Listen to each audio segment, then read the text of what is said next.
અગ્નિ જો મૂકી હોય તો એ ત્રીજા નંબરનો પ્રેમ કહેવાય. અને ભરતરી વિચાર કરતો તો હારો બીજા નંબરનો કેવો હોય છે, પહેલા નંબરનો કેવો હોય છે. એ પિંગલાને કહે છે કે તો મને આ તમે મને ખુલાસો તો કરો, આ બીજા નંબરનો પ્રેમ કોને કહેવાય, ત્રીજા નંબરનો કોને કહેવાય? ત્યારે એમ કહે છે કે અગ્નિ આપીને ત્રીજા નંબરનો છે, અને જમણા પગના અંગૂઠેથી એની હાથે પ્રગટ થાય ને એ બીજા નંબરનો છે.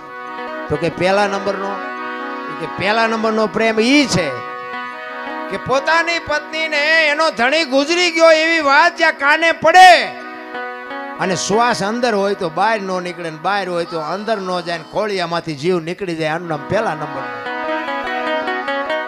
હવે આવું આપણા બૈરા કે એટલે આપણે આપણા બૈરાને પૂછ્યું કે ન પૂછ્યું તું મને કેટલા નંબરનો કરે છે? આપણે કઈ હારા તો એટલા બધા નથી જ.